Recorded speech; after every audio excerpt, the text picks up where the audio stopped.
Before you scroll, before you assume you've heard this story before, pause for just one heartbeat, because what happened behind the closed doors of a billionaire's mansion was never meant to be seen.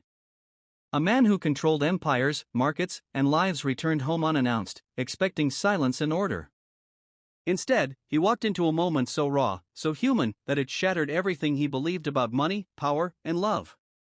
If untold true stories that touch your soul matter to you, take a second right now to like this video and subscribe to the channel, because stories like this don't just entertain, they change you.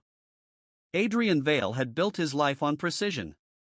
Every minute of his day was scheduled, every decision filtered through profit and loss. As one of the world's youngest self-made billionaires, surprises were liabilities, and emotions were distractions. That was why he hadn't told anyone he was coming home early from a business trip that was supposed to last another week. The deal in Zurich had closed faster than expected, and for the first time in years, Adrian felt an unfamiliar pull, a quiet urge to see his children without preparation, without staff lining them up like exhibits.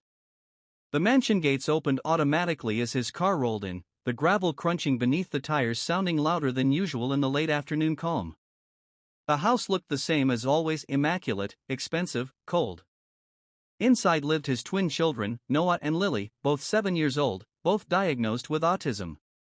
Adrian loved them in the way he knew how, by paying for the best therapists, the most advanced treatments, the most elite schools money could buy. Yet despite all of that, there remained an invisible wall between him and his children, one he never quite knew how to cross. As he stepped inside, Adrian expected to hear the usual echoes of staff moving about or the quiet hum of the house's automated systems. Instead, he heard something unexpected. Laughter. Soft, uneven laughter, but laughter nonetheless. He froze. The sound was coming from the family room, a space he rarely entered unless guests were present. His hand tightened around his briefcase as he walked closer, every instinct on alert. And then he saw it.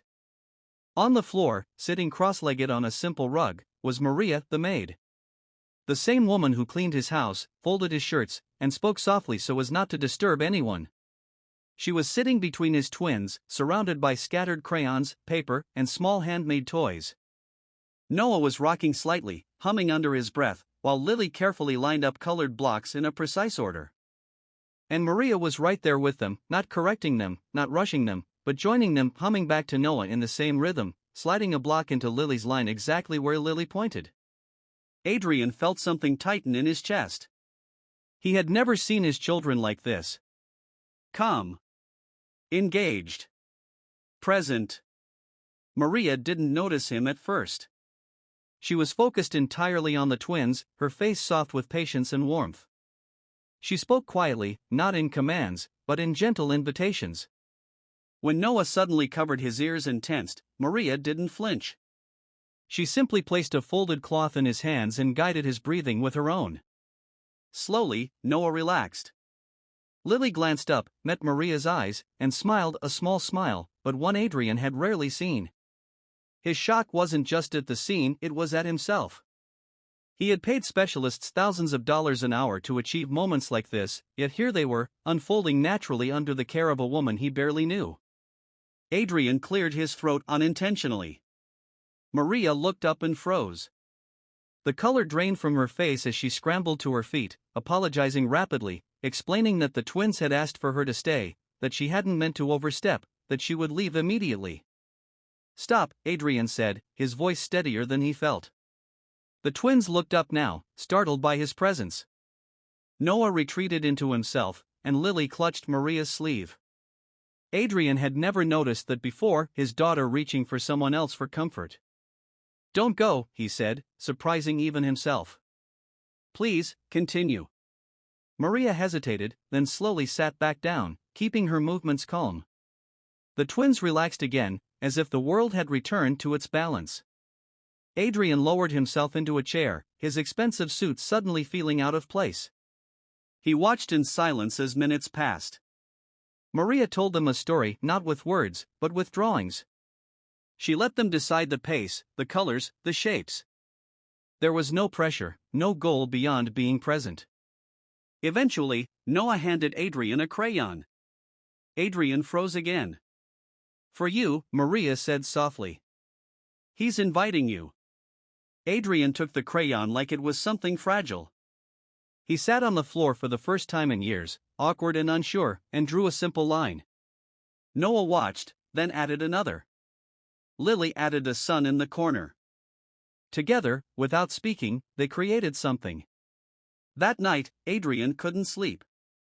Memories surfaced of his own childhood, raised by nannies while his parents chased wealth. Of how silence had felt safer than asking for affection.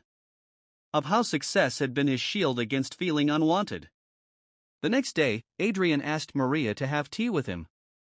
She was nervous, expecting reprimand. Instead, he asked her about the twins. About what she did differently. Maria told him about her younger brother, who was autistic. About learning early that love didn't always look the way movies showed it. That connection wasn't about fixing someone, but understanding them. She said the twins didn't need to be changed. They needed to be seen. Those words hit Adrian harder than any business loss ever had.